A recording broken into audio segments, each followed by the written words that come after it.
Et bonjour à tous, mon nom est François Letarte, bienvenue sur ma chaîne JDR-D30, une chaîne consacrée aux jeux de rôle sur table avec vie drôliste et un bilan jeu de rôle jeunesse, bon, comme qui s'en fait tout plein. Donc, oui, j'ai commencé un nouveau groupe cette semaine en ligne, d'une école que je faisais l'année passée, donc l'école, je la faisais déjà en ligne, ça fait qu'en fait, peut-être 4 ans, que je fais du jeu de rôle en ligne avec cette école-là. Du moins, en tout cas, reste que c'est ça. Il y avait 2 joueurs, en fait, qui étaient là l'année passée, qui sont revenus, et 3 nouveaux. Écoute, ça a été 1h30 d'intense création de personnages, et c'est pas intense à cause de l'intensité, c'est intense parce que, tu sais, le niveau d'attention en ligne, c'est pas facile. Tu pognes des nouveaux qui posent plein de questions, qui touchent à tous les pitons, tout ça. Tu sais, chroniques oubliées, là, sérieux, là. Je veux dire, si t'es moindrement attentif, puis que t'écoutes les castings, là, ton personnage, il est prêt en 10 minutes. Mais ça a pris quasiment 1h15 pour certains. Mais tu sais, t'as toujours le problème aussi de découvrir l'environnement en ligne. Quand t'as pas fait ça souvent, tu sais, moi, j'utilise Teams, parce que leur école, tu sais, Teams, dans les écoles, en tout cas, dans les écoles que je fréquente, Teams est l'outil utilisé là, de prédilection. Fait que là, tu sais, OK, j'ai envoyé de quoi dans le clavardage? Un lien. Il est où le clavardage? Là, on a niaisé 5-10 minutes là-dessus. T'as trouvé, il est où le clavardage? C'est comme fuck. Tu sais, il y a une bulle. Clavardage, où ça, clavardage? Puis c'est ça. Fait que là, il y avait beaucoup de ça, tu sais, l'environnement, où est-ce que je pèse, où est-ce que je touche, regarde là, puis là, moi, je faisais des partages d'écran, là. Je faisais des partages d'écran, puis ma souris passait sur les pitons, t'ailles là, où ça, là? Ben, regarde! T'as-tu la même affaire que moi? Oui! Ben, regarde, est-ce qu'il y a où ma souris? Fait que comprenez, en ligne, c'est souvent ça. Peu importe l'activité, là, je parle de jeu de rôle, évidemment, mais c'est ça, c'est ce qui fait que là, les deux, comme habitués, ils attendaient. C'est de valeur pour eux autres, mais à un moment donné, c'est un passage obligé. Bon, certains philosophes parmi vous vont dire, pourquoi tu n'as pas fait ça avant? Ben, j'ai pas le temps. Regarde, moi, le temps que j'ai avec eux autres, c'est ça.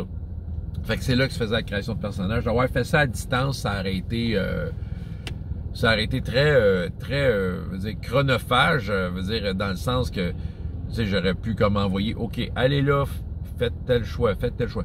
Il y a peut-être de quoi réfléchir à ce niveau-là, peut-être au niveau de, ouais, tu sais, j'aurais peut-être plus, c'est vrai, il y a peut-être tout ça, là, tu vois, là, en brainstormant avec vous autres, j'aurais peut-être pu envoyer mon fameux menu, tu sais, dont je parle, là, que j'ai utilisé avant, puis dire, OK, qu'est-ce qui t'intéresse là-dedans? Mais tu sais, encore là, si je suis pas là pour expliquer en temps direct qu'est-ce qu'il faut que tu regardes, il y en a qui vont faire n'importe quoi. C'est ça. Parce que, tu sais, mes consignes étaient hyper claires, mais c'est sûr qu'il y en a que l'attention, c'est pas leur spécialité.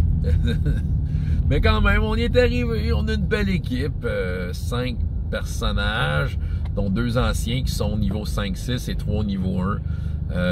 Puis on fait ça dans le royaume d'Apotique, des royaumes d'RPGS, parce que l'année passée, c'est ça qui est ça. Donc, si Sébastien Allard m'écoute, la reine Girta est morte dans ma version d'RPGS. Ils ont fait la passe l'année passée. Fait que, dans le fond, là, ça veut dire que la nation n'a plus de dirigeant. Il y a comme un personnage non-joueur dans RPGS qui est comme la commandante suprême de la tempête de fer, qui est comme l'armée forte, puis qui a un peu pris la direction du royaume. Qu'est-ce que ça va donner? Est-ce que ça va avoir un impact sur les joueurs?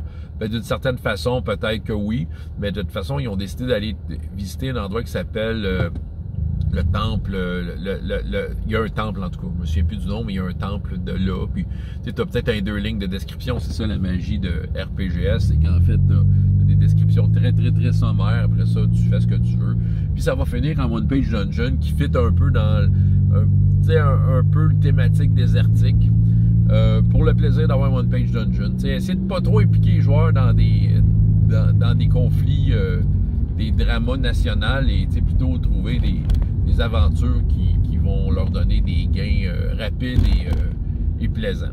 C'est ça.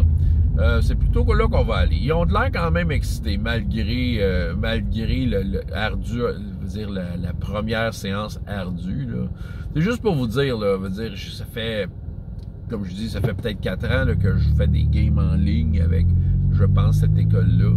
Puis Puis d'habitude, j'ai comme 1h30 d'alloué avec eux autres. C'est quand même un peu plus que mes autres midis. C'est 1h30, là, quand même, parce qu'ils sont en ligne. Fait que je dirais que je suis plus avec eux autres. Je sais pas comment dire. Mais d'habitude, j'arrivais toujours à jouer un petit 20 minutes au moins à la fin, mettre une première situation, première scène, faire rouler quelques dés, tout ça. C'est ça. J'utilise Old Bear Rodeo. J'ai décidé que c'était pas mal ma plateforme. Je tiens pas à avoir une fiche en ligne, je tiens pas à avoir un système d'archivage au sein même de la table virtuelle. Moi, tout ce que je veux, c'est une table virtuelle que tu peux mettre des pions dessus puis dessiner des trucs. Puis j'avoue que ça fait bien mon bonheur. C'est pas mal ma table virtuelle idéale. Là, donc, c'est sûr que dans l'avenir, la plupart du temps, quand vous allez jouer en ligne avec moi, bien des chances que ce soit un Old Bear Rodeo. Je dis pas que ça sera plus jamais Roll20. Je veux dire, je suis encore Roll. La game d'Uncharted Worlds, on est sur Roll20. Mais c'est Marc le meneur de jeu, donc c'est lui qui décide de sa table virtuelle. Mais reste que c'est ça. Je dis pas que plus jamais Roll20, mais ce que je cherche d'abord et avant tout, c'est une table virtuelle et Old Bear Rodeo. Je pense que je l'avais dit l'année passée, mais ils ont comme amélioré un peu leur service. Puis, autant qu'avant, je le trouvais so-so, Old Bear Rodeo, autant qu'à cette heure, je le trouve vraiment bien rodé. Là. Je trouve ça pas mal mieux huilé que c'était. Fait que c'est ça, Old Bear Rodeo. Fait que, semaine prochaine, on va jouer pour de vrai. Okay, ils ont tous leurs fiches en ligne, produites, prêtes à jouer. Ils peuvent les consulter quand ils veulent. Fait que c'est ça. Fait qu'on on va partir ça en grand la semaine prochaine. C'est ça qui est ça. François Letarte, JDR des 30 et jusqu'à la prochaine fois. Ayez autant de plaisir dans la vie que dans les jeux. Au revoir.